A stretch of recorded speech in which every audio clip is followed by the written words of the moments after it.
start coming on the air with the two Border Patrol agents who fired at a Minneapolis man Saturday, now on leave, with tensions spiking across the country on immigration. We've got new details into us in just the last few minutes about that attack on a Democratic congresswoman set to speak in an hour, and then clashes in Texas developing just recently outside a facility where a 5-year-old is being held. Our team is on the ground covering all of it.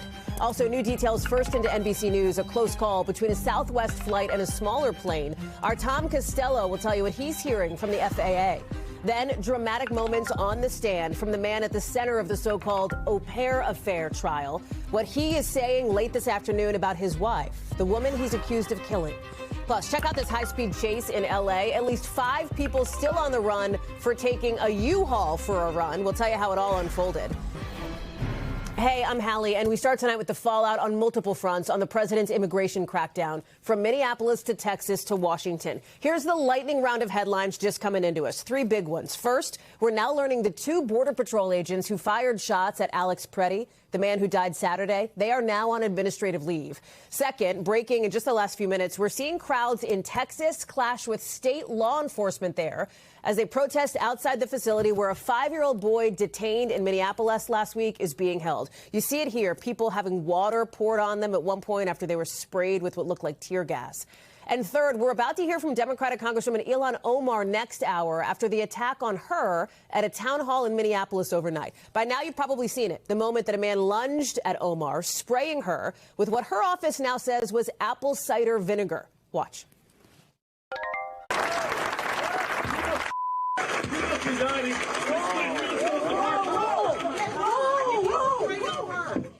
So you see security grab the guy, they pin him to the ground. The congresswoman kept going with her remarks at that town hall. President Trump telling ABC News that, quote, she probably had herself sprayed knowing her. So what is the connective tissue for all of this here? The tensions spiking over the president's immigration crackdown, with multiple cities now on edge. We've got team coverage tonight. Monica Alba is near the White House, but I want to start with Morgan Chesky in Minneapolis. So 2 big topics for you here, Morgan.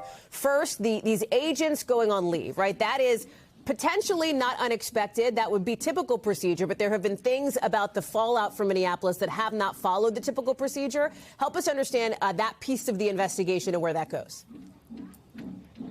Well, Hallie, I think you can start with the fact that immediately after the death of Alex Preddy on the street not far behind me, none of those agents seen in those multiple videos that were released were placed on administrative leave immediately following that. And in the 24 or 48 hours up until this news, as you mentioned, that was something that we heard from multiple people pushing back on the fact that, according to Commander Greg Bovino, they had been sent out of state out of concerns for their own safety, but all were continuing to work. None had been placed on administrative leave. So that's certainly an update on that front. But as we look at the investigation into the death of Alex Preddy, there is still growing questions there, mainly because the Minnesota Bureau of Criminal Apprehension says that their investigators were barred from that scene. And that is why officials sued the Trump administration, which currently has a judge's order saying that they cannot alter or destroy any evidence in the Preddy investigation until hopefully state investigators get a chance to look at it themselves.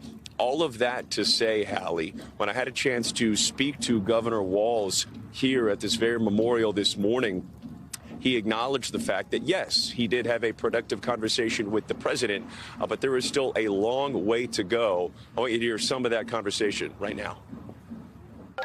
Minnesotans are manifesting just the decency of this state, and any slight changes you're seeing is solely responsible for those people who are on the streets. And Minnesotans are demanding justice, and we're demanding them to leave. Governor, are you aware that any agents have actually left this city? I have not been. I have no evidence they have. Hallie, we heard assurances from federal officials that there would be a decrease in the number of agents here, although you heard right from the governor there. He is not seeing that evidence. People here on the ground certainly waiting for some sort of tangible proof. Morgan Chesky live for us there in Minneapolis. Morgan, thank you very much for being there, for bringing us those updates. We mentioned those three big headlines. I want to get to a couple of others with Monica Alba, who is posted up near the White House. And Monica, let's talk about this attack on Congresswoman Ilhan Omar. What we've now learned was apple cider vinegar that was sprayed at her. Obviously, nobody knew what it was when this happened at the town hall. In just the last couple of seconds, one of our colleagues, Ryan Nobles, has some comments from Capitol Hill Police, from the police chief, on congressional safety overall. We're going to listen to it together for the first time. This is just into us. I want to turn that around. And that's something that you've beefed up, right? That sort of intelligence apparatus where you're tracking these individual threats against members of Congress. I imagine that is a massive undertaking. Yeah, it's significant. You know, we had nearly 15,000, and you never know when something comes in and seems like, okay, this doesn't rise to the level of a crime, but it might tie into a bigger picture as we go down the line. And that's why we want members to report everything.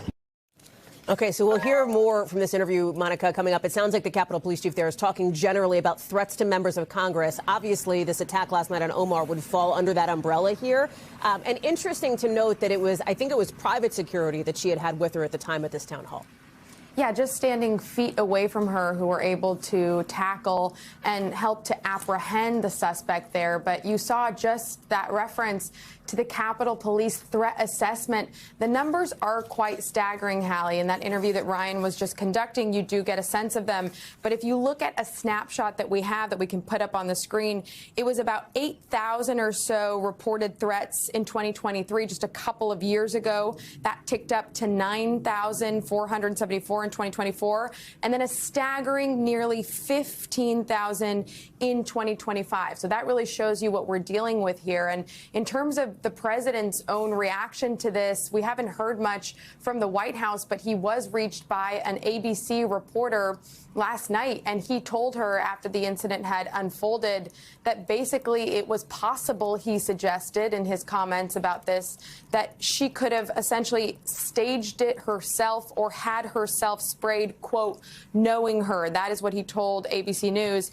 He also said more generally, I don't think about her. I think she's a fraud, and I really don't think about that. So certainly there had been a lot of back and forth between Congresswoman Omar and President Trump about the situation in Minnesota. But those are the only comments we have so far from the president on what happened last night during that town hall. You have now seen, Monica, it feels like in many ways, the fallout expand here from Minneapolis, where we saw obviously about 3 weeks ago now, the killing of Renee Good. On Saturday, the killing of Alex Preddy. You had this escalation of tensions that have now spread to Texas over the detainment of a 5-year-old boy in Minneapolis, along with his father, who immigration officers were there to detain. The protest in Texas now, obviously reverberating here in Washington. This is in some ways metastasized here. What are you hearing from your sources inside the administration over their strategy on how to bring down the temperature, as the president has suggested he wants to do here, as we're taking a look at some of those clashes in Texas? Again, this is video coming into us from our partners at Telemundo in just the last little bit. I thought it was really notable, Hallie, that it was the president himself yesterday who said we're going to de-escalate things a bit, suggesting that clearly what had been happening in Minnesota and Minneapolis was not working and it needed to be adjusted. Again, that is something that the president proclaimed, given this is his own strategy. This is his own policy that they're trying to implement there. And we're seeing that play out in some shifts in the leadership structure, even if what their ultimate goal is there with mass deportations is still the same. You're now going to see somebody else in charge, which is Tom Homan. The borders are, as we've discussed. But the president is still engaging in some pretty intense rhetoric, and so is Vice President Vance when it comes to this, specifically with some of these local officials, and still talking about this in a way that he says could escalate again in any of these number of places at any time. Monica Alba live for us outside the White House, juggling obviously a number of different developments on the immigration front. Mon, thank you very much. Also some developments out of Georgia, with the FBI visiting an election office in a county that investigated President Trump over his election fraud lies a few years back. The Bureau calling this a court-authorized law enforcement activity. That's the FBI statement in Fulton County, Georgia. Fulton County, You're like, okay, that's ringing a bell. That is vaguely familiar to me. Remind me why I know about Fulton County. It's because the context here is critically important. You may remember that Fulton County was one of the 4 criminal investigations into the president. They were leading one of those investigations. That case was dismissed in November, but it focused on a call that the president had with Georgia's Secretary of State Brad Raffensperger, this now infamous call where the president asked to, quote, find the votes. All I want to do is this. I just want to find 11,780 votes, which is one more than we have, because we won the state. President Trump, of course, did not win that state in 2020. President Biden did by, of course, that 11,000 plus vote margin. Aaron Gilchrist is joining us now. Okay, so here we are now. Years after, right? And there is now this apparent law enforcement activity that is going down in this very county, in this very building that had led the investigation against President Trump over his election fraud lies. I know there are some critics that are suggesting, is this retaliation, raising that question? What do we know about it? Yeah, there are a lot more questions, really, to be honest with you, Hallie, than we have answers at this point. The FBI is not saying much of anything about what exactly they're doing inside this building, what exactly brought them to this building, saying simply that they do have court-authorized law enforcement activity that's going on inside here and has been since about 1 o'clock this afternoon. We believe there are still agents inside, including the agent who is in charge of the Atlanta FBI office. We did get that statement from the county, from Fulton County, Georgia, that they did get a search warrant. They were served with a search warrant earlier today, and that the search was related to 2020 elections, and that is all that they could say about what was happening here because it was an ongoing process. So that's the official word about what's happening here today. We have seen this afternoon a steady stream of local and state elected officials, for the most part, going in and out of the building here, trying to observe what is happening inside. We have heard from both Republican and Democratic leaders here in this area about what exactly is happening here today and what they believe to be the reason for what's happening here, a la the 2020 election, and accusations that have gone in both directions, that have come from people in both parties. I want you to hear from one state senator who was able to get inside. He took some video as well of some of the FBI agents moving boxes and cartons around inside the building here. And he believes, to use one of Donald Trump's words, that this is a witch hunt that the president has caused to happen. Listen. This is an order from on high to try to disrupt Fulton County's election administration just because Donald Trump is still mad that he lost the 2020 election. Senator, are you surprised this is happening right now? Administration is going? I'm not surprised, because I thought this would probably come at some point. And Hallie, you may remember last week when the president was in Davos, Switzerland at the World Economic Forum, he did say something to the effect of people would be prosecuted for what happened in 2020. And that is something that people here are remembering and believing could be connected to what's happening today, Hallie. Aaron Gilchrist posted up right at the center of the action. Aaron, definitely, I know you'll stay close to the camera. Alert us if you see anything else, any other action there in the building behind you. Appreciate that, pal. Thank you for being there. Also tonight, headlines about a topic that I know you're interested in, your money. With the markets pretty much baking in already, the Fed keeping interest rates where they are. Look at this, not a ton of movement after the closing bell on Wall Street. With the Fed keeping those interest rates steady, it's somewhere around 3.5%. That's a big deal if you're trying to buy a new house, get a car loan, take out a new credit card. President Trump doesn't love it. He wants that rate cut. He's been pushing this guy, the Fed chair, Jay Powell, to do just that. And Powell doesn't love that. He's accused the Trump Justice Department of launching a criminal investigation into him, basically as payback. Remember when he did this, put out this video, super rare to see him do such a thing? You're seeing it here. Today, Powell mostly refusing to answer political questions, but he did defend his decision to attend a Supreme Court hearing after the president's attempt to fire a fellow Fed member. Here's that. That case is perhaps the most important legal case in the Fed's 113-year history. And as I thought about it, I thought it might be hard to explain why I didn't attend. I want to bring in Christine Romans, who is here in town for that Fed meeting. We're so glad that you're here. So glad you were there, because that was That's like max spicy for Jay Powell. Not the spiciest, but he got some laughs for not answering questions on the politics front.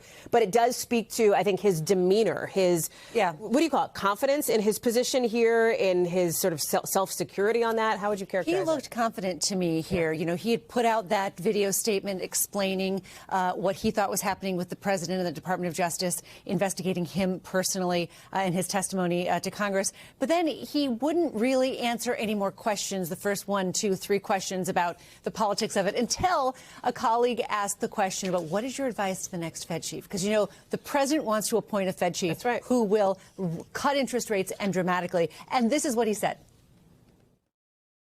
Stay out of elected politics. Don't get pulled into elected politics. Don't do it. That was pretty stark there. He's saying, you know, you want to be in a bubble of independence. This whole place there at the Fed is designed to be like that. Don't do politics, which, of course, is what the president wants the next Fed chief to do. Did he suggest anything about what the Fed may do down the road when it comes to what are the tea leaves we can read that Powell may have dropped on? I mean, they're in a good place right now, I think. He didn't really suggest the next move will be a cut anytime soon. They're watching both inflation, which is still too high, and they're watching a job market which had weakened last year but has stabilized. And so the Fed is kind of here in a holding pattern. Real quick, before we let you go, the president's trying to make his own pitch on the economy. We've been talking this week how he's really, it seems, trying to shift the focus to this affordability conversation. And he's launching these so-called Trump accounts for kids. Give us the reality check on that. Is this potentially transformative? Do we not know yet? What do you make of this? Well, the president says it's transformative, and it's temporary. It's kids born 2025 to 2028, unless, you know, Congress would decide to extend it. And the kids born at that time will get a $1,000 federal deposit into this Trump account. And then families can contribute up to $5,000 a year after tax for a child under 18. That is essentially like it's like an IRA, right? Sure. It's like a savings account for a retirement account. And this stuff goes into a low-cost index fund, which I think is important because you don't want to pay a lot of fees. I heard Bank of America, for example, today sent a note to its employees saying they're going to also seed these same accounts for people who have the Trump accounts, and they're going to make a way for people who are employees of Bank of America to, you know, use payroll deduction. Maybe a dozen other companies have done it as well. So it's gaining some traction. So we'll see if it becomes like a signature legislative achievement, really, right? One of those things that he wants to do to change people's lives. Christine Romans, thank you. Lots of action on the money front. Appreciate that. Also, lots of action on the weather front. I don't have to tell you, with 70 million of us under cold alerts, record low temperatures in the aftermath of that brutal winter storm that has now killed at least 65 people. And yes, another storm is on the way. Look at these icy scenes across the country today. So that's a New Jersey Bay totally frozen over. Yes, that is a van, a little minivan that's in a pond in Indiana. On the roads, it has been so messy. Look at this. A car skids off the road here. It's coming down the highway or the road, spins, boom, crashes into that truck there, comes down. You see these cars are already piled up. 2 people end up, you know, running in to make sure that everybody there is okay because of how scary that looked. And then in Arkansas, look at this. It's a rodeo. The roof, boom, came right down. That snow was so heavy on top of that roof. All of it is happening with 400,000 people without power, mostly in the South. You see some of the hardest hit states here. It's been super stressful for folks with potentially another storm on the way. We've got team coverage tonight. Bill Cairns has our forecast. But let's start with George Solis, who is live for us in Tennessee. And this is so tricky, George, because it is icy. It is super cold. Some people are on day 5 now without having any power. The heat has become an issue. And now some folks are being told, oh, your power's back on. They go home. No, it's not. It actually isn't. Yeah, that's right. We actually spoke to one server at a restaurant just outside of Nashville. Her name's Madison Bright. She got one of those text messages saying her power was on. She drove all the way back only to find out it wasn't true. Officials here saying that they have corrected that problem. But the other storyline, as you mentioned, is the power. Behind me, might be hard to tell in the distance, you actually have linemen working on restoring power in this very neighborhood. And why am I referencing this neighborhood? Well, it's pretty significant. We actually featured a family here, the Martin family. They were inside of their home, huddled together for warmth. They didn't have a generator. They didn't have any other external source of heat. To add insult to injury, Hallie, their pipe burst today, this morning. So now they have water all over their home. Of course, we had to come pay them a visit to see how they were doing. Fortunately, they were able to get out of here, go with another family member. But you actually had a little bit of a warmer day, if I dare say that. It wasn't that much warmer, but we did have the sun out. So we caught up with Chandler Martin today and just sort of tried to find out how he's doing after, just not only not having power now, having crews working on power here, and then dealing with this pipe that burst in his home. Take a listen. They don't call this a volunteer state for nothing. I mean, my neighbors at the drop of the first outage, are you okay? What are you doing? What do you need? Everything. I've had calls from everybody asking what they can do, and I am truly blessed to be where I am. The volunteer state, Hallie. And I have to say, despite these challenges, a lot of people are, staying optimistic that because power is coming back on slowly. I mean, we're still dealing with these frigid temperatures, and you still have hundreds of linemen working in these bitter temperatures, still about 100,000 without power. But obviously that outlook of more cold temps on the way is not something anyone is excited about. Kidding. George Solis, thank you very much. Let me bring in Bill Cairns now with the latest forecast. Bill, you brought yourself here. You told us Monday you'd be back Wednesday to talk to us about how bad this next storm is going to be. So is it going to go off the coast and just merely be a figment of somebody else's nightmare, or is it going to hit us? All right, so I got good news and bad news depending on where you live. So a little bit of both. So here's our European model, and I'm kind of buying into this. This has kind of been an excellent agreement because this is a high confidence forecast for the Carolinas. Keep that in mind. So as we go through Saturday morning, Raleigh, Charlotte, upstate South Carolina, all this blue is snow. And this doesn't look to be a mix like the last one. It's plenty cold enough for an all snow event. And as we go through Saturday afternoon and evening, a heavy band of snow is expected to be somewhere in the lower Chesapeake, the Norfolk area, Virginia Beach, down towards Raleigh, right down I-95, heading into the Fayetteville area, and then into areas of South Carolina and off the coast. And under that band, there will be some very heavy snowfall rates, maybe 2 to 3 inches per hour. Then the storm is edging and trending more off the coast. That's important for everyone that just got hit by that last storm, especially the I-95 corridor up to Boston. So here's our first take, our first stab, our first guess, our first estimate, whatever you want to call it. So we're thinking right now the bullseye is going to be somewhere here from Raleigh towards the coast. Someone is going to have a chance for getting a foot of snow, which is a lot of snow for North Carolina. So that's why I got the Norfolk, Virginia Beach area, Raleigh to Wilmington, New Bern, Greenville, Washington, all 6+. Even 3 to 6 inches in Charlotte would be a problem. Atlanta right now, it only looks like about a 20% chance of getting an inch of snow for you. And then as that band pivots towards the coast, we should get a covering in areas that, you picture like spring break, Myrtle Beach all the way down to Charleston. I didn't do snowfall amounts for the Northeast. We're still 4 days away. Typically, we do it at 3 days out. And the trend has been off the coast anyways. The purple shows the best chance for that heavy snow, and that would be Cape Cod. We have nothing in D.C., nothing in Philly, very little, if anything, in New York City to Hartford. So, say that again, the Bill. storm is Let me hear you say it again, babe. I need a little morale boost. I just need it. Nothing in D.C. You don't want taller snowbanks. It's going to be colder enough, but Hallie, it does not look like you're going to get anything significant besides the cold air. Okay, because that's the other thing, Bill, and that is what has made this past storm so dangerous. It is still brutally cold for so many people. I'm not localizing it to D.C. in a huge region, and that's really hard because I can tell you the snow is not melting. If it's not plowed, you're stuck because now it's cement that you're iced in. It's like a huge problem.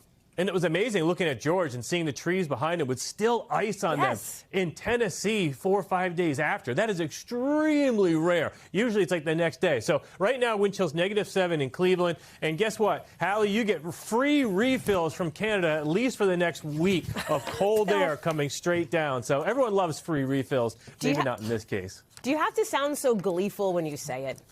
Like it's brutal. We're getting used to it, though, right? Aren't you getting a little used to it? Like you're sure. Yeah, no problem. Bill Cairns, we appreciate you. Thank you. Check back tomorrow, of course, when we know more about the snowfall totals for the rest of the Northeast. Thanks, pal. Appreciate you. Got to get to something new to NBC News tonight. Details about a scary-sounding close call between a Southwest Airlines plane and a private plane at an airport in Texas. Here's the deal. Apparently, the smaller plane pulls onto the runway at San Antonio's airport while a Southwest jet was trying to fly out. We don't have video of it, but we do have some of the air traffic control audio. Listen to this when the air traffic controller says Southwest has to abort the takeoff. Cancel takeoff clearance. Cancel takeoff clearance. Southwest.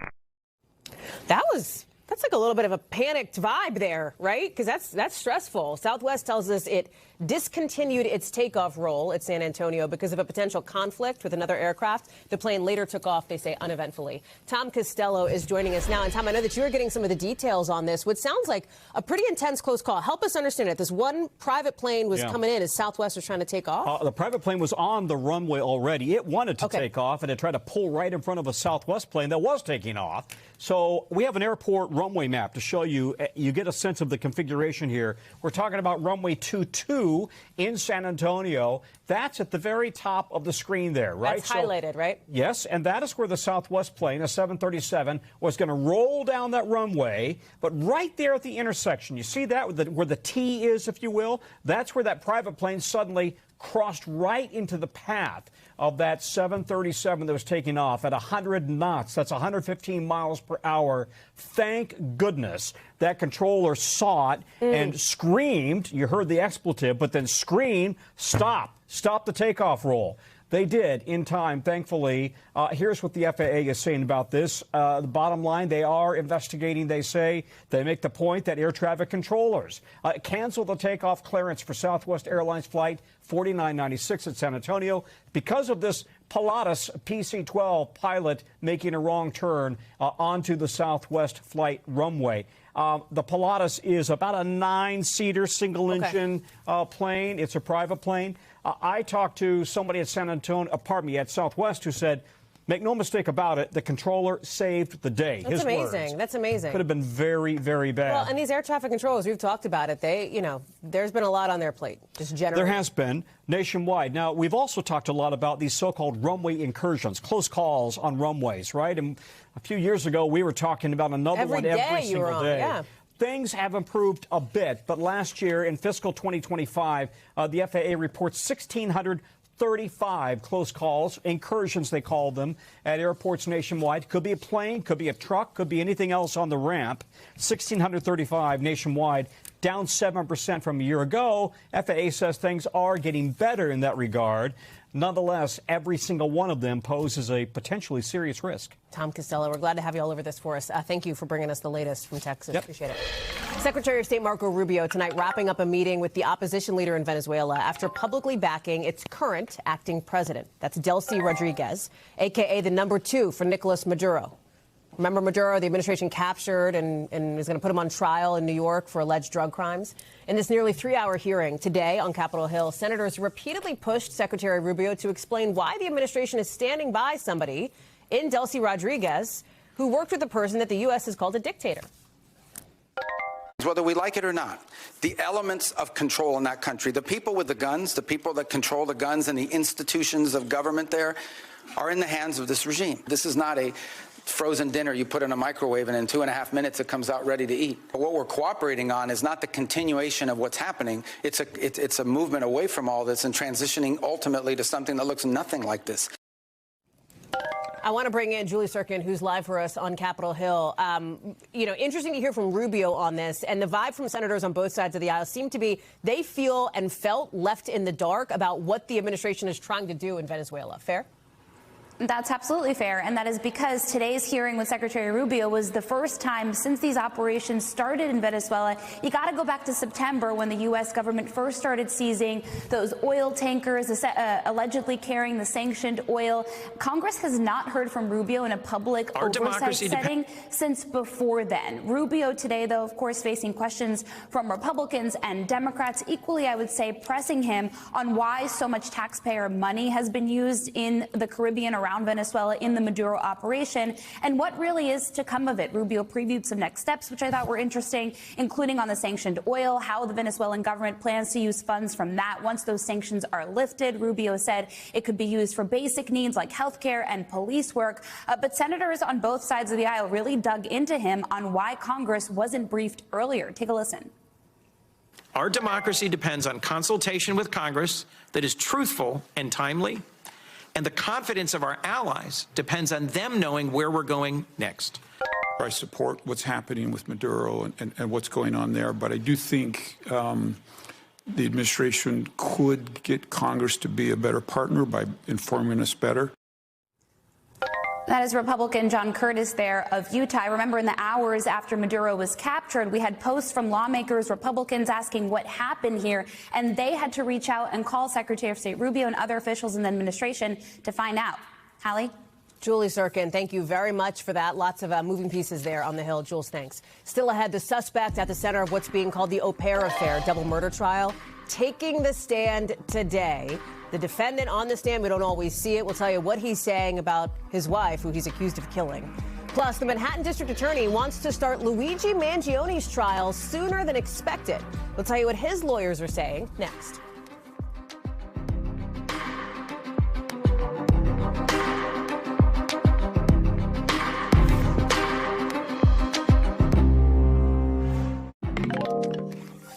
So right as we were coming on the air, we're going to take you to a courtroom in Virginia because maybe 35 minutes ago or so, a man there who's on trial, I should say, is flat out denying he would have ever thought up an elaborate plan to kill his wife when his affair with his au pair began. Listen to this. I think that it's an absurd line of questioning for something that is not serious, that a plan was made to get rid of my wife. That is absolutely crazy. That's Brendan Banfield you just heard from there. He took the stand for about an hour and a half or so, talking about how the affair with the family au pair started one night when she began talking with him about her dating life, showed him pictures of men she was talking to that kind of looked like him. Remember, prosecutors here have been making the case that Banfield was the mastermind behind a plot to get his wife out of the picture, to have her killed so that he could be with this au pair. The way he did it, prosecutors say, was by catfishing another man on a fetish dating website and then framing him as an intruder who killed Banfield's wife in February 2023. Prosecutors say Banfield actually killed his wife. He denies the allegations. The au pair has taken a plea deal in this case. We've already heard from her. Misty Maris has been following this for us. And Misty, you know we've been on this case since the beginning, right? And we've already heard from the au pair has spoken in that plea deal. We played some of that sound from before. This was a really interesting moment. We talk a lot about how these defendants coming and taking the stand in their own defense, that can be pretty risky because of the cross-examination, right? And what could come out in that. Absolutely, Hallie, and I think that the defense might be kind of wishing it went the other way on this one based on what we've seen. Okay, so specifically, the defense is trying to get ahead of these issues that they know the prosecutors have laid out. And one of the things that came out in the testimony today, Banfield talks about the morning of the murder. So there's a very specific timeline, Hallie. And some of the questions that were asked of Banfield are about, where were you that morning? He goes to a McDonald's. Prosecutors have set up that he's actually lying in wait at this McDonald's, waiting for the plan to actually go into action. This is between 7:45 and 8 a.m. when Christine Banfield is killed. So basically, he's locking himself into a timeline about this trip that simply doesn't make sense. He has to get to work early, but he goes to McDonald's, and the reason that he spent so much time there, like 20 minutes, is because he needed to get his McDonald's app to work to get the points to get a free hash brown one day. Hallie, it's not reading credible, and I think this is the type of thing, especially when it comes to these timelines, that the cross is really going to be brutal. When you hear, there was also some testimony about the multiple affairs that he says both he and his wife had during their marriage. Let me play that. Now, was Christine aware of your affair? I don't believe she was aware of the affair between me and Juliana. Was she aware of your previous affairs? She was aware of at least 2 previous affairs. Okay, and likewise, were you aware of her affairs? Yes, I was also aware that she had affairs. What's the strategy, Misty, behind this line of questioning? So for the defense, what they're trying to say is that why would Brendan Banfield actually move forward with this just intricate plan to get rid of his wife because he's having an affair with the au pair when he's had affairs in the past, that they actually both knew of prior affairs, came together and decided to work through that and continue on with their marriage. Why would this time be any different? So the defense wants to lay that out to show that it is not realistic for Banfield to take this extreme action to plot to kill his wife just because of an affair, which he was not planning on leaving his marriage for, according to his testimony. So where do you think prosecutors go with this, right? Because the big thing, and we've talked about this, the sort of catfishing, like line of questioning, or sort of like that. That's what they're hinging this on, is this whole catfishing thing. Explain, do you expect to hear Banfield talk about that? Tell us more about that piece of it.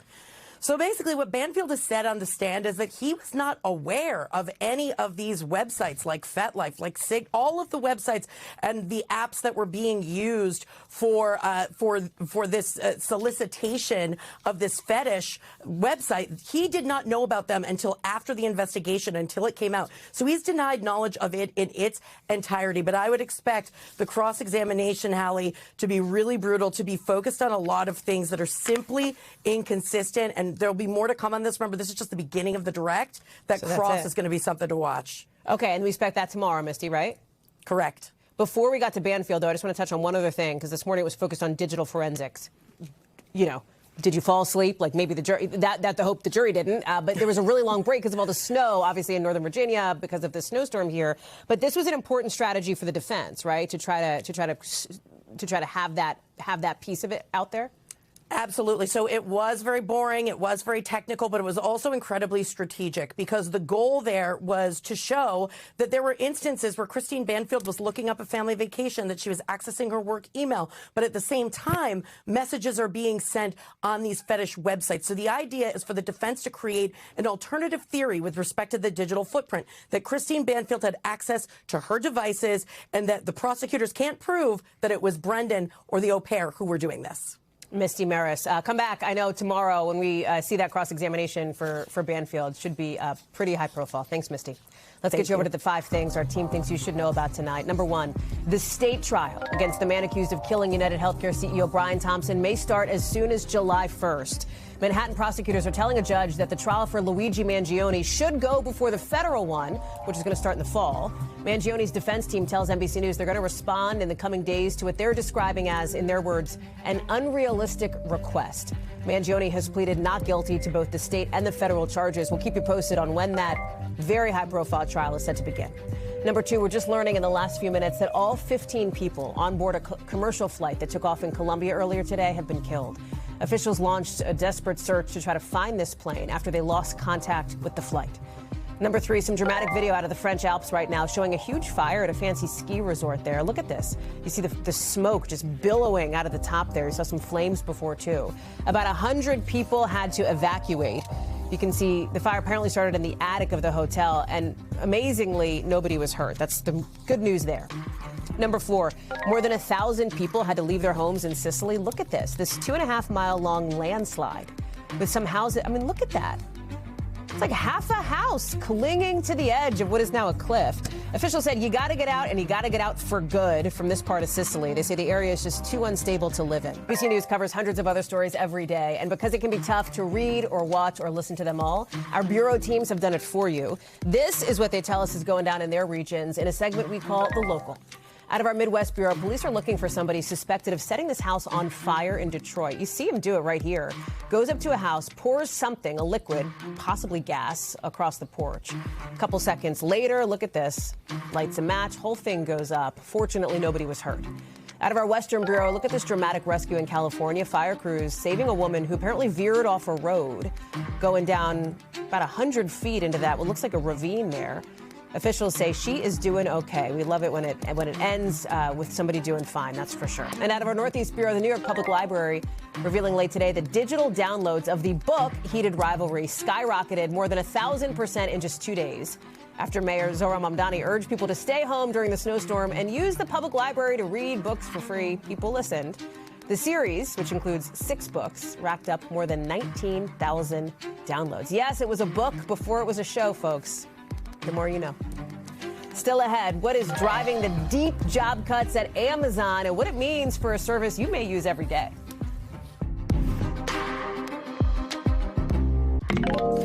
All right, gang, layoff watch over at Amazon telling its employees it plans to cut 16,000 jobs in an internal memo telling staffers that the cuts will reduce layers, increase ownership, remove bureaucracy. This is after Amazon made some people freak out a little yesterday after apparently accidentally sending an email to some employees talking about layoff plans. God, imagine getting that in your inbox. This is just the latest hit to some of these big corporate offices. Remember, Amazon slashed 14,000 jobs a couple months back, citing AI as a factor. Today's announcement didn't specifically mention AI, but it does leave the door open for more layoffs potentially down the line. Brian Chung is covering this one for us. Let's be real here. Amazon has like 1.5 million employees. So this is relatively small. It sounds like a big number, but in the scheme of things. That said, it's still certainly notable for the corporate workforce, and it maybe says something about the landscape right now in some of these companies as AI, and again, this didn't specifically mention AI, but as big tech changes the landscape. Yeah, and as you point out, with over 1 million workers, it's not like 16,000 workers is a substantial amount. But when you have to consider the corporate history of Amazon, this is a historic job cut, especially when you add the 14,000 jobs that were cut just recently in October of last year. Again, as you mentioned, artificial intelligence is kind of the theme that's rumbling underneath a lot of these announcements with these massive big tech companies, and not just Amazon, saying very publicly that they intend to use AI to streamline their operations. And you can imagine a world in which Amazon, even despite the massive scale and the growth that they have right now, still wanting to employ a large amount of people, but also make sure that they're not using too much money, as shareholders obviously pressure not just Amazon, but many other retailers into cutting costs as well. Now, in the message from, again, one of the top executives to employees, which, as you mentioned, was a little bit clunkily done over the last few days, they did address a question here. This actually, the note that you're seeing is a message from CEO Andy Jassy, where he was talking about this last year, saying generative AI could be something that would transform the nature of their labor force. But the letter that was sent out to employees this week did ask the question, hey, some of you might be asking, this is directly from the letter, if this is the beginning of a new rhythm where we announce broad reductions every few months. That's not our plan. But then just a sentence later, it says, well, we will also evaluate the ownership, speed, and capacity of this industry that's changing. So again, whether or not the speed of AI is going to further lead to more dramatic reductions is an open question for a lot of those employees working there, as of course AI continues to dominate the conversation in the tech world. Hallie. Brian Chung, glad to have you putting the context around all of it. Thank you, pal. Good to see you.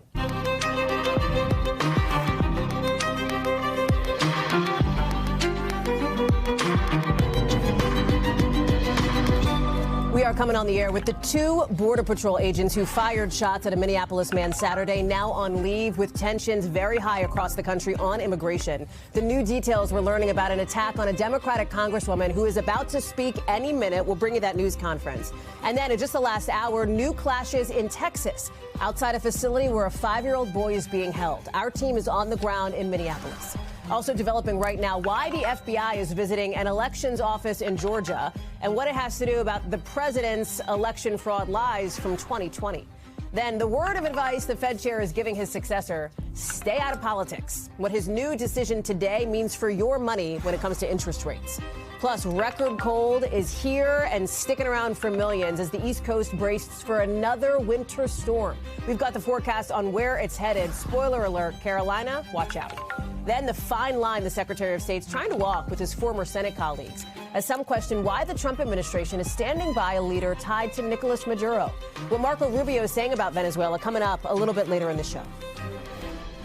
Hey, I'm Hallie, and we start tonight with fallout on multiple fronts on the president's immigration crackdown, from Minneapolis to Texas to Washington. Lightning round of headlines coming into us late today. So here we go. First, we're now learning that the 2 Border Patrol agents who fired shots at Alex Preddy, the man who died Saturday in Minneapolis, those 2 federal officers are now on administrative leave. We're also seeing, second, breaking late today, we're also seeing crowds clashing with state law enforcement in Texas as they're protesting outside the facility where a 5-year-old boy is being detained. There's a Minneapolis connection here. That little boy was detained in Minneapolis last week, in Minnesota. You're seeing some of that confrontation there. Here's some people having water poured on them after being sprayed with tear gas. We are also now about to hear from Congresswoman Ilhan Omar any minute after the attack on her at a Minneapolis town hall overnight. By now, you've probably seen it, the moment that a man lunged at Omar, sprayed her with what her office now says was apple cider vinegar. Watch this.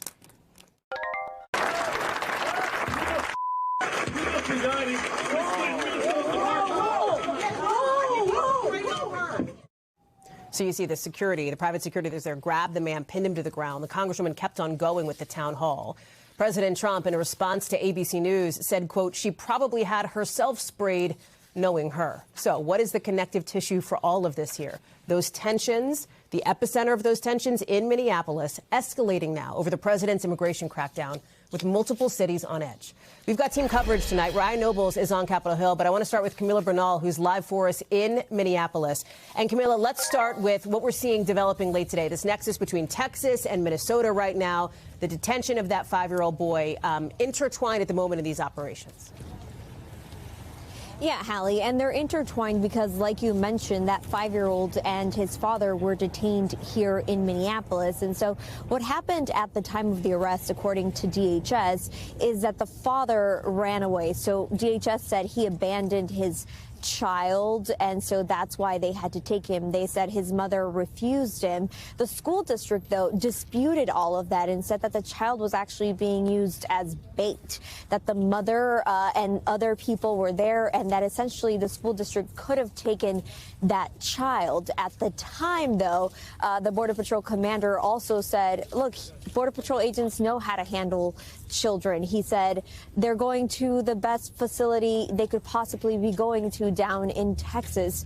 Of course, there was huge outrage over all of this. The family attorney saying they were actually here seeking asylum, despite the fact that DHS had been saying they were in the country illegally. So what you had today was a protest at that detention center in Texas, where things did get chaotic because they had tear gas to disperse the crowds there. So people just protesting against what happened to Liam. It is important to point out, though, a judge yesterday essentially ruled that the 5-year-old child and his father cannot be removed from the country or even Texas, at least not for now. So that was sort of a victory for that father and his son. But a lot of people here in Minneapolis rallying around that child, and clearly people in Texas as well.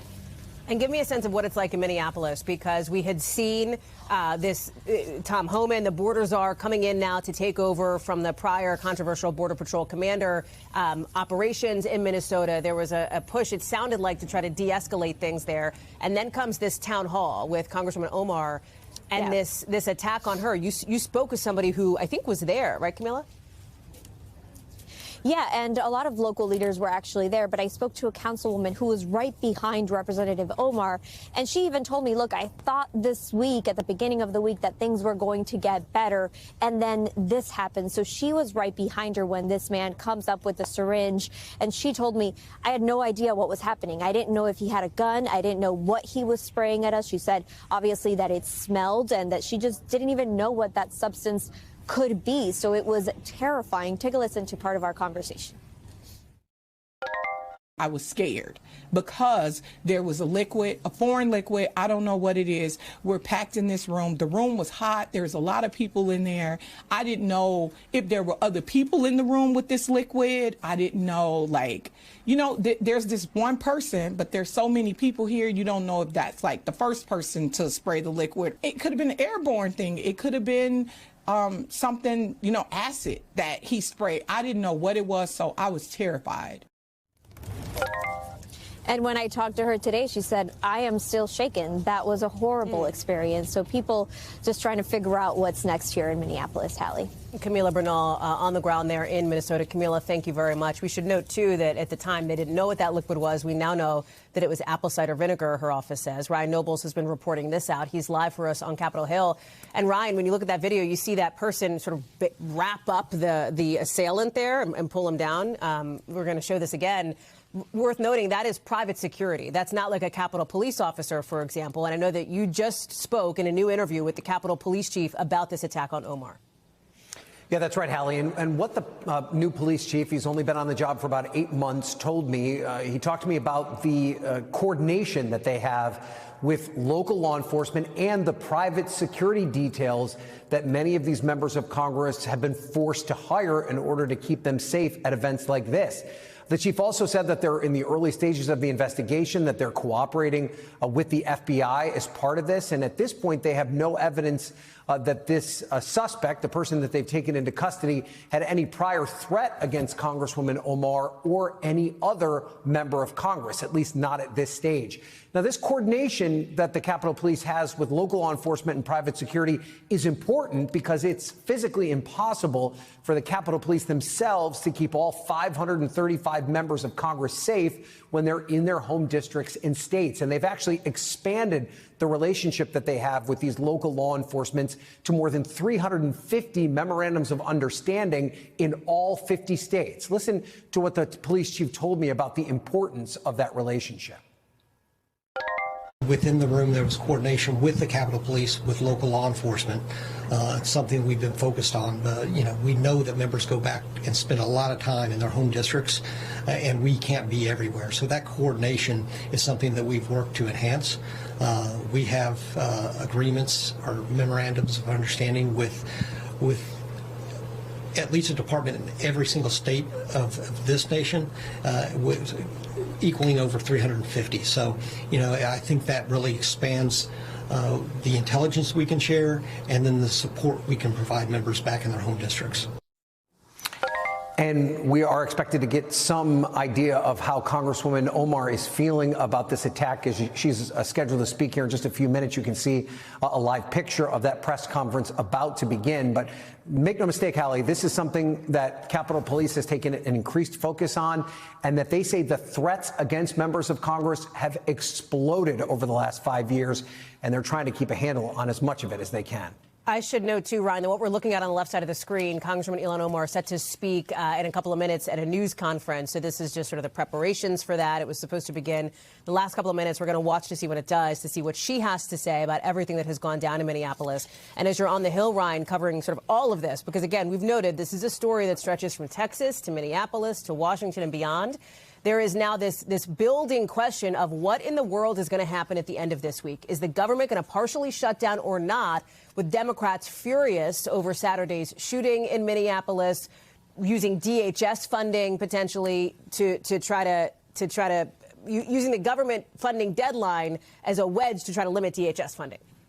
Yeah, and basically what we heard out of both Republicans and Democrats today is that they're nowhere near finding some sort of a path to a solution to prevent that partial government shutdown by Friday. Keep in mind, Hallie, the Senate is in a position where they have to vote on this entire package. They can't just pull out the Department of Homeland Security funding and vote on that separately, as the House did, because of the way that the House sent that legislation over to the Senate. And the Democrats came out today with a very specific list of demands that they have for Republicans and the White House. They include things like forcing DHS officers to always have a clearly identifiable identification, to get rid of masks, to have body cameras on at all times. They also want changes in the top-down policy for how these ICE raids are executed. And these are things that right now the administration, while they are open to having a conversation about it, have not necessarily expressed a willingness to actually write into law. And Democrats are so upset about the way that this process has played itself out that they do not seem satisfied with just an idea of the White House promising to change things. They actually want to see it codified into law. So we'll have to see how that plays out. Can I ask you, Ryan, you don't have to answer this, but on the Ryan Nobles shutdown meter that you have refined over the course of the last year, where are we on this? Like, what would you, based on your reporting and the reporting that you've done, where do you say we are? What are the chances? I would say it's at least at 90% right now, Hallie, and more than anything, it's because of the timing.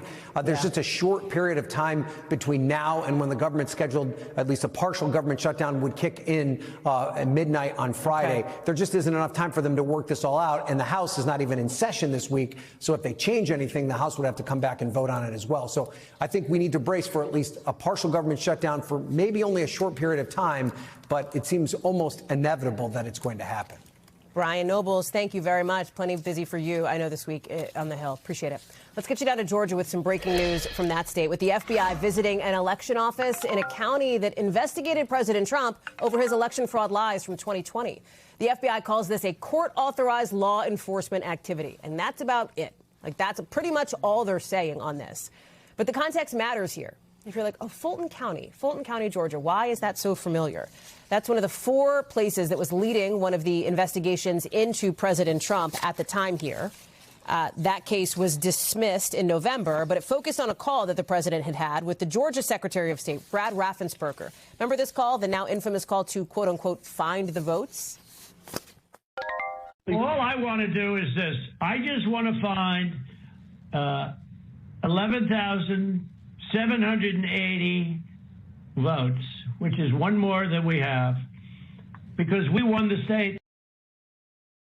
President Trump, of course, did not win the state in 2020. Former President Biden did by that 11,000 plus vote margin. Let me bring in Aaron Gilchrist, who is joining us now. Okay, so you are there. No comment, I don't think, from Brad Raffensperger yet, but what exactly are the feds presumably looking for? And what are we hearing from critics of this who suggest that it's perhaps retaliation?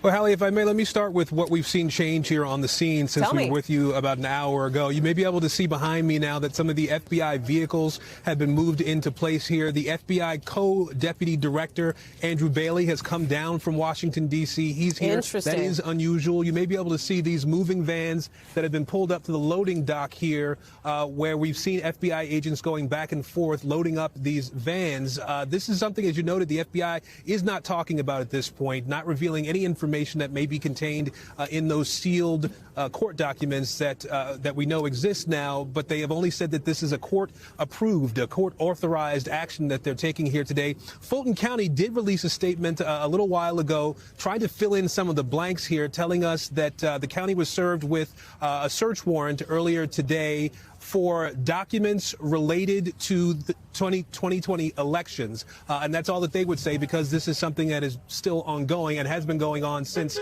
earlier today. You talked to some of the local and state officials who've steadily been streaming into this area, and some of them, Hallie, are incensed that the FBI is here. They believe as a tactic to try to intimidate some of the voters here in Georgia. I want you to hear from one of the state senators who spoke earlier today.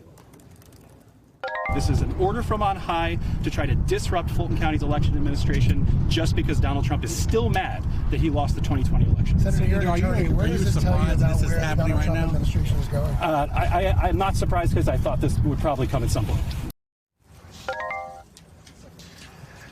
And so at this point, Hallie, it seems as though that this search is going to go on into the evening tonight.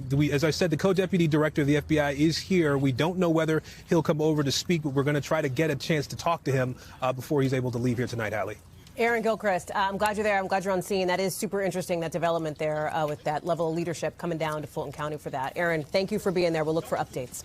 Also tonight, nearly 70 million people are under cold alerts, facing this record low temperature system in the aftermath of that winter storm that has now killed 65 people, and another storm is on the way.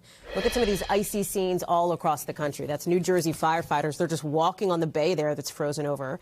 On the right side of your screen, that's a minivan in a pond, frozen in Indiana. The ice obviously making the roads just a mess, and honestly really scary. Watch this. Look at this car comes, driving down, slides out of control, spins out, smashes, boom, right into that pickup there, and then backward down this little, median, that ravine, that little hillside there. People run up to try to help it. In Arkansas, we also saw some similar scenes of scary roadways. A rodeo, look at this, in Benton. Boom, the roof falls in because the snow is just so heavy. It's piled up so much. All of it's happening as some 300,000 people do not have their power back on, with those hardest hit states there in the South. We've got team coverage tonight with George Solis in Tennessee, but I want to start with Bill Cairns. Mixed bag here of this next storm coming in, Bill. And it sounds like if you're in the Carolinas, you better brace for some snow.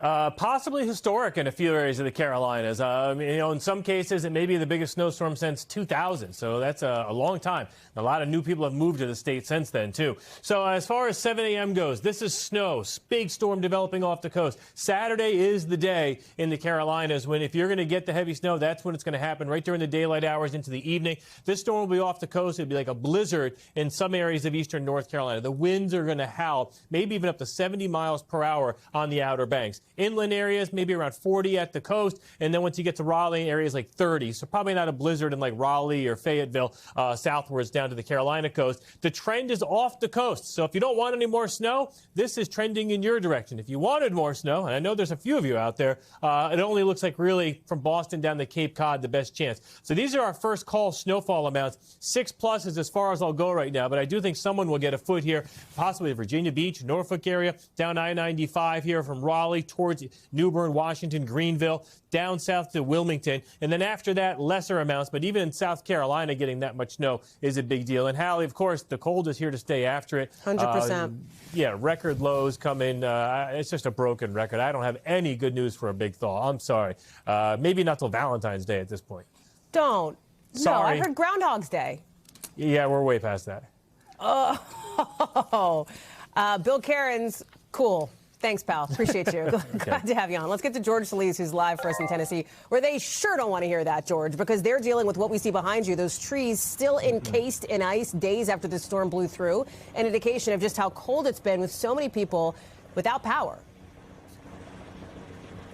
Yeah, that's right. Some going for day 5 without power. You actually have linemen behind me that are trying to restore power in one of the neighborhoods that was hardest hit. We actually spoke to one man who has been without power. His family was all huddled for warmth here in this community, and then his pipe burst on top of that. Luckily, he has a warm place to stay tonight. Still more than 100,000 without power here in the South. The other thing, Hallie, that's a big concern for a lot of residents and actually the medical community is the number of carbon monoxide cases. We actually spoke to a doctor at the Children's Hospital today who's been treating children who have been exposed to carbon monoxide. That tells you that people are doing just about anything and everything to stay warm. But that doesn't include just children. There's also adults that are succumbing to this. The doctor told us more than 100 people here in the state of Tennessee alone. Here's a little bit more of a conversation with her. Unfortunately, this is a prolonged freezing event, and we're looking at even colder temperatures into the weekend. Do you anticipate more cases? I do. Actually, as I've been checking in with the Poison Center, we've been getting in cases throughout the day. And so I anticipate there's going to be more. And so it's really important to know to not bring in these unsafe heating sources into your home. Yeah, and as Bill mentioned, obviously with this continued deep freeze, that doctor telling us she clearly expects more of these cases, unfortunately. Just a reminder, again, that, you know, as these days continue to get colder, unfortunately, there are some consequences that could be associated with it, Hallie.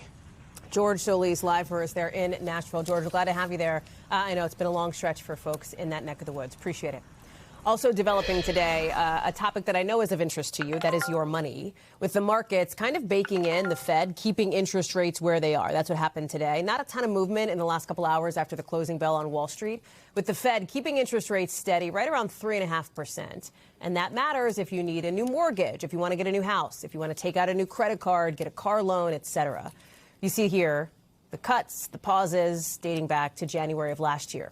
President Trump, he does not love that. He would love to see more green arrows pointing downwards. He wants the rate cut. He's been pushing Fed Chair Jay Powell here to do just that. And Powell doesn't love that. He's accused the Trump Justice Department of launching a criminal investigation into him, basically as payback in this. Remember we did this rare video statement? That's what you're looking at. Today, Powell mostly refusing to answer any political questions other than some advice for a future Fed chair. Stay out of elected politics. Don't get pulled into elected politics. Don't do it. Christine Romans was there for that. What amounts to a spicy nugget from Jay Powell at the meeting, you know, because he was asked about this whole sort of interaction that he's been having with the Trump administration. But when you set aside even the political overlay, the drama on that front, the bottom line is that the Fed is holding steady because it feels like that's what the economy needs. Fair? Yeah, it's got some breathing space here. You've got an economy, he said, that's doing well, coming on a solid footing heading into this year. So the Fed doesn't have an urgency to cut rates again. And I asked, though, about the issue number one for American families, which is still inflation. The Fed said inflation is somewhat elevated. The president has said it's solved. He said it's defeated. Right. Yeah. That's not what the polls say people feel. So why is the economy doing so well if people feel so rotten about prices and inflation? This is what he said. What is that discussion like? So a couple things. One, there's something to it in that we know that higher income households that tend to own real estate and tend to own stocks, you know, securities. And those assets have been going up in value, and you know, increases in wealth do support spending over time. So, and that's clearly a part of the story. Translation, that K-shaped economy we keep talking about? Yes. It's the people with money in the stock market, with a lot of value in their home. They're feeling fine about things. They're driving the economy forward, even as the job market is slowing. You know, it's been slow last year, and inflation is still a problem for a lot of other families. Well, let's talk about that inflation thing, because here's the Treasury Secretary, Scott Bessent. He was out on CNBC today just ahead of that Fed meeting. Let me play that. I do think that there are many members on the board who had a false narrative on inflation, and I hope that they will have an open mind and see what's coming over the next couple of months. False narrative, Christine. What does he mean by that? Does he say that the inflation he doesn't think is going to get down to 2%, which Powell wants? No, I don't think he thinks inflation is a problem here. And they are saying that their policies are going to create a non-inflationary boom. And that, I mean, he likes the number that they've talked about is a 1.6% core inflation rate. I'm not exactly sure what they're slicing and dicing there, maybe taking out some more volatile sectors. But they're saying that inflation is not the big problem. The Fed has been too focused on the inflation part of the story and is missing things, and they should cut rates to 1%. It's interesting, though, when an economy is solid, if it's the hottest in the world, as the president says, then why would you need lower interest rates to goose it? You know, so that's sort of like there's just a worldview that's different between the Federal Reserve and the administration at this point. Before I let you go, I got to ask you about, because the president, as you noted, has been trying to shift the conversation to this affordability issue that has been, it could be a problem in the midterms for Republicans based on how people say they feel about the economy and how the president's been handling it, with a majority of Americans say they don't approve. He's launching this thing today, Trump accounts. He's doing it with Nicki Minaj to promote them. Are they a big deal? Like, how should we think about these new Trump accounts? So the Treasury Secretary said there's already been 600,000 people who've signed up. They hope that 25 million people will do it. What is it? Okay, it's basically a little baby IRA that if you had a kid... For a baby. Yeah. If a Trump baby bond, it's not actually a bond. It's more like an IRA. It's going to be put into the stock market, into a low-cost mutual fund. And the government's going to kick in $1,000 for kids born 2025 to 2028. And then some companies are also kicking some money in there, too. So it's a way to get people to save for the future. Again, a nod to that, look at what I've done for you and your money lately. Christine Romans, we're so glad to have you here in D.C. Love seeing you there in that front row right there with Jay Powell. Thank you, Christine. Also tonight, we've got to get to some new details to NBC News about a scary-sounding close call between a Southwest Airlines plane and a private plane at an airport in Texas. So here's the deal. Apparently, the smaller plane pulls onto the runway in San Antonio while the Southwest plane was trying to fly out. We don't have video, but we do have the audio of the moment that the air traffic controller is like, hey, you can't take off, Southwest. Listen to this. Cancel takeoff clearance. Cancel takeoff clearance. Southwest. You heard that. I mean, that's sounded stressful in the moment there. Southwest tells us it discontinued its takeoff roll at San Antonio because of this potential conflict, but the flight later left for Dallas uneventfully. Let me bring in Tom Costello, who's joining us now. Tom, I know that you're getting some of the details on this, what sounds like a pretty intense close call. Help us understand it. This one private plane was coming in as Southwest was trying to take off? The private plane was on the runway already. It wanted to take off, and it tried to pull right in front of a Southwest plane that was taking off.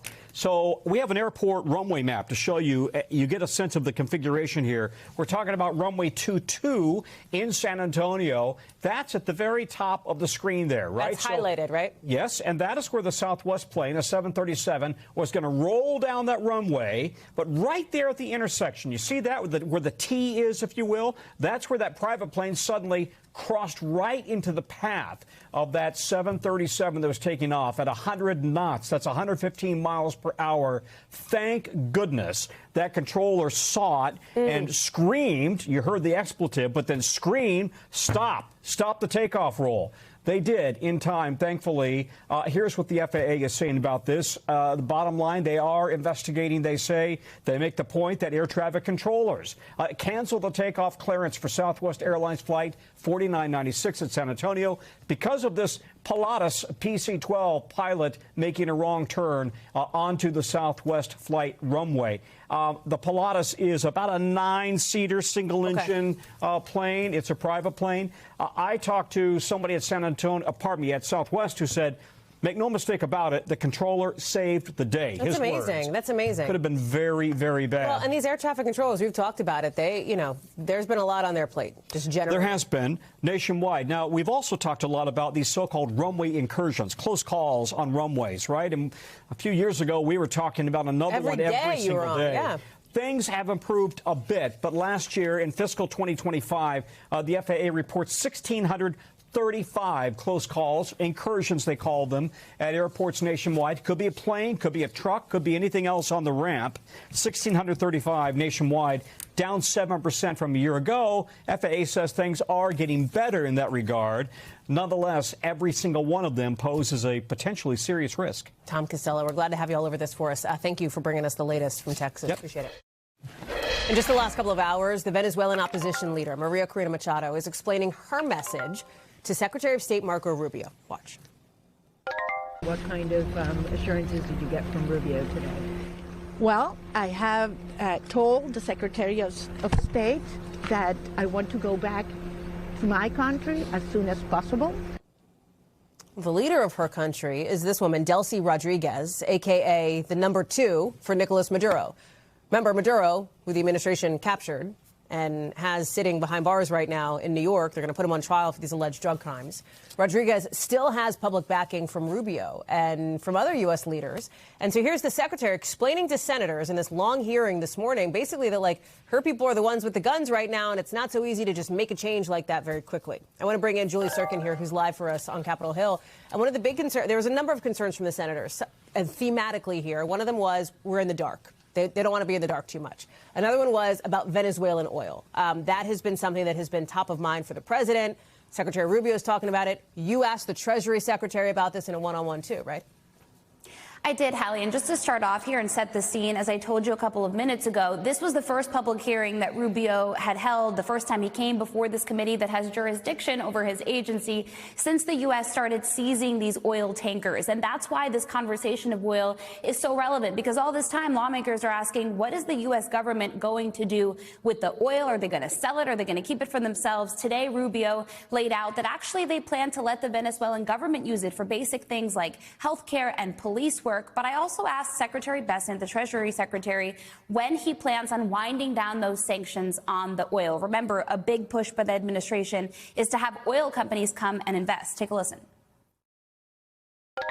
Things have been going very well with the Venezuelan leadership. I believe that we will start opening up or desanctioning a lot of the oil for the American oil companies first. Bessent also told me, Hallie, that the U.S. government has been working very well with the Venezuelan government, even though Rubio made those comments today, essentially saying that Delcy Rodriguez is just a temporary. I also want to play this moment between Secretary Rubio and Senator Tim Kaine, where the senator asked about the president seeming to confuse Greenland and Iceland during his trip last week. We're not mad at Iceland. They haven't cost us any money. The president just mistook the two countries for each other, correct? Yeah, he meant to say Greenland, but I think we're all familiar with presidents that have verbal stumbles. We've had presidents like that before. Some made a lot more than this one. Nice try. And, like, that was like a little moment, you know, where they got like a little with each other, which kind of gives you a sense of the vibe generally between the Trump administration and Democrats with this potential shutdown threat coming up. Yeah, absolutely. And just keep in mind that every single senator voted to confirm Rubio. So out of all of the administration secretaries, cabinet officials, Rubio is probably the one that they are the most friendly with. So definitely not a good vibe between Congress and the White House. And we also know, because I asked Bessent about it and others, that President Trump is talking to Republican leadership, to Democratic leadership, even calling some of them up, trying to find a pathway forward. Democrats, though, are hung up, particularly, Hallie, on the DHS funding piece of this. The shutdown is in like 2 days, so they don't have a lot of time to figure it out. But certainly nobody has the appetite for yet another government shutdown. Well, we'll see. Julie Sirkin, thank you very much for that. Appreciate it. Coming up, much more to get to here on this show, including the suspect at the center of what's being called the au pair affair trial, taking the stand in his own defense today. What he's saying about the allegations he schemed to murder his own wife. Plus, a new study that could be bad news for night owls, how staying up late might affect your health, especially the women among us.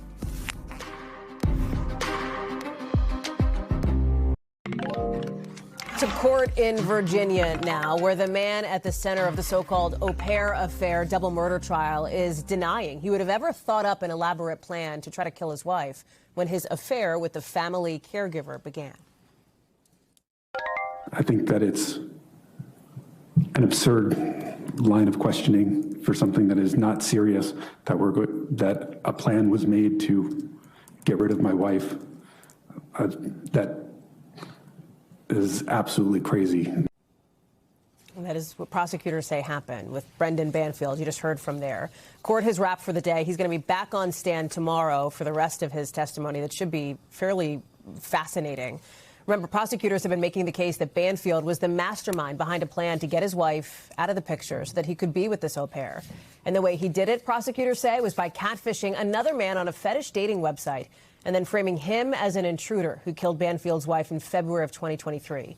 Banfield denies the allegations. The au pair has taken a plea deal in this case. I want to bring in a friend of the show, Erica Gonzalez. She's a reporter with our Washington station, NBC4. She's joining us now. She's been following all of it. And Erica, this was a very closely watched moment in a trial that already has so many eyeballs on it all over the country here. And pretty dramatic for the defendant, Brendan Banfield, here to take the stand. Experts have told us that it could be fairly risky considering he's still got to go through cross-examination. Right. Hallie, you said it right there. You hit the nail on the head. We were wondering if Brendan Banfield would take the stand. In fact, he did today, and we are hearing the story of Brendan Banfield from Brendan Banfield himself. And he details sort of very quickly, they jump into a line of questioning about how it was that he began to have an extramarital affair with the family's au pair. And they get to very quickly detailing how Juliana one night when Christina's away goes into the kitchen and begins to show Brendan her dating profile. And Brendan says that she, in essence, was describing him, that she showed him pictures of men who were named Brendan and Brandon, and that they looked just like him. When everything changes, Brendan says, is when he goes up to his bedroom, and instead of her turning into her own bedroom, she then takes a turn into his. It was all an affair and only an affair, he says. The other piece of this, too, because this whole at the center of this, Erica, is this catfishing theory from prosecutors. There was some testimony from this digital forensics expert today. We should note, you know it, we're in this winter storm. They didn't have court for a while. They're back today, so there was a break. And the laptop, right, how Banfield's laptop was used the day that Christine Banfield and Joseph Ryan were killed. Banfield said this in the last hour before court wrapped up. Let me play it. Christine loved Valerie very dearly. And Valerie was very attached to her mother. This is, it was tragic, their separation. Obviously a reference to what the family has been going through here. Right. So help us understand some of these key findings when it comes to the catfish theory, what we're learning about that, how Banfield is talking about this.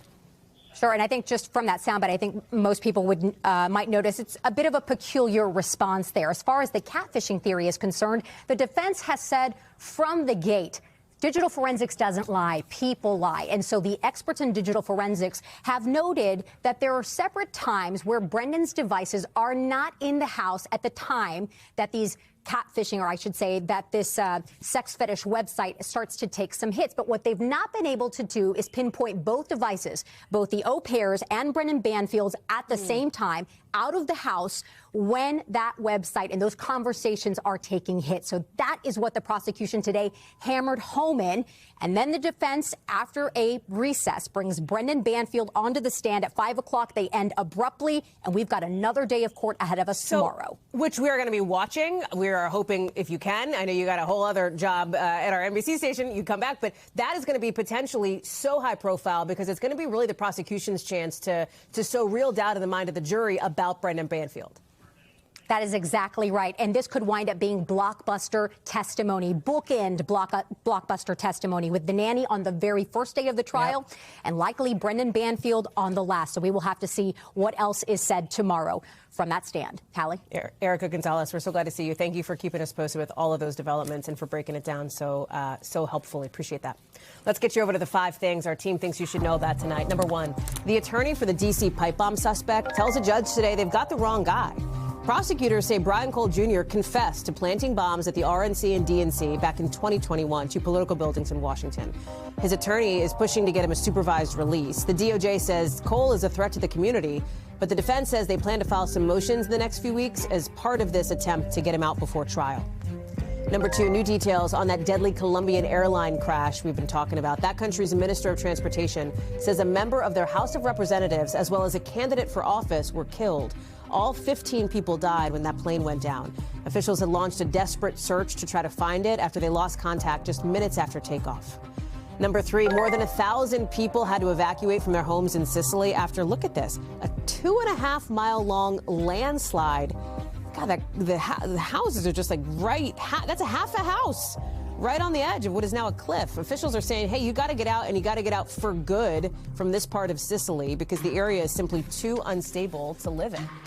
Number 4, another pretty notable name in golf is leaving Live Golf. Former Masters champion Patrick Reed. He says he's heading back to the PGA Tour later this year. He's following the lead of Brooks Koepka, who has already made the move under a special exemption.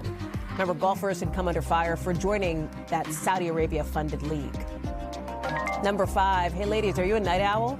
If so, I got some pretty tricky news for you. New study says people who stay up late have worse heart health compared to people who go to bed earlier. This is according to the Journal of American Heart Association. The findings were specifically strong for women. Researchers say that adults should get, we know it, you got to get 7 to 9 hours of sleep to have good heart health. We're trying. Aren't you? Everybody's trying. We're doing the best we can. Much more to get to here on the show, including coming up, the search right now after this really wild high-speed chase in L.A. that looks like something off a Netflix movie. That's next. NBC News covers hundreds of other stories every day, and because it can be tough to read or watch or listen to them all, our bureau teams have done it for you. This is what they tell us is going down in their regions in a segment we call The Local. Out of our Midwest Bureau, police are looking for somebody suspected of setting this house on fire in Detroit. You see him do it right here. Goes up to a house, pours something, a liquid, possibly gas, across the porch. A couple seconds later, look at this, lights a match, whole thing goes up. Fortunately, nobody was hurt. Out of our Western Bureau, look at this dramatic rescue in California. Fire crews saving a woman who apparently veered off a road, going down about 100 feet into that, what looks like a ravine there. Officials say she is doing okay. We love it when it ends with somebody doing fine, that's for sure. And out of our Northeast Bureau, the New York Public Library revealing late today that digital downloads of the book Heated Rivalry skyrocketed more than 1,000% in just 2 days after Mayor Zohran Mamdani urged people to stay home during the snowstorm and use the public library to read books for free. People listened. The series, which includes 6 books, racked up more than 19,000 downloads. Yes, it was a book before it was a show, folks. The more you know. Still ahead, what is driving the deep job cuts at Amazon and what it means for a service you may use every day.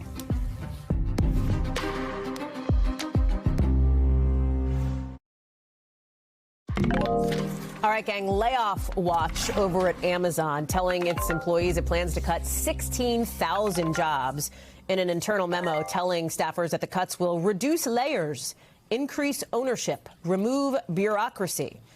This is after Amazon made some people freak out a little yesterday after apparently accidentally sending an email to some employees talking about layoff plans. God, imagine getting that in your inbox. This is just the latest hit to some of these big corporate offices. Remember, Amazon slashed 14,000 jobs a couple months back, citing AI as a factor. Today's announcement didn't specifically mention AI, but it does leave the door open for more layoffs potentially down the line.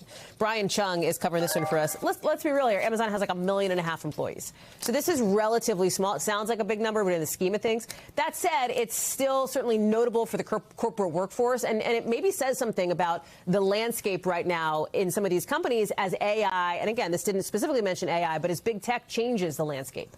Yeah, and as you point out, with over 1 million workers, it's not like 16,000 workers is a substantial amount. But when you have to consider the corporate history of Amazon, this is a historic job cut, especially when you add the 14,000 jobs that were cut just recently in October of last year. Again, as you mentioned, artificial intelligence is kind of the theme that's rumbling underneath a lot of these announcements with these massive big tech companies, and not just Amazon, saying very publicly that they intend to use AI to streamline their operations. And you can imagine a world in which Amazon, even despite the massive scale and the growth that they have right now, still wanting to employ a large amount of people, but also make sure that they're not using too much money, as shareholders obviously pressure not just Amazon, but many other retailers into cutting costs as well. Now, in the message from, again, one of the top executives to employees, which, as you mentioned, was a little bit clunkily done over the last few days, they did address a question here. This actually, the note that you're seeing is a message from CEO Andy Jassy, where he was talking about this last year, saying generative AI could be something that that would transform the nature of their labor force. But the letter that was sent out to employees this week did ask the question, hey, some of you might be asking, this is directly from the letter, if this is the beginning of a new rhythm where we announce broad reductions every few months. That's not our plan. But then just a sentence later, it says, well, we will also evaluate the ownership, speed, and capacity of this industry that's changing. So again, whether or not the speed of AI is going to further lead to more dramatic reductions is an open question for a lot of those employees working there, as of course AI continues to dominate the conversation in the tech world. Hallie. Brian Chung, glad to have you putting the context around all of it. Thank you, pal. Good to see you. That does it for us for this hour. We've got a lot more coverage picking up right now.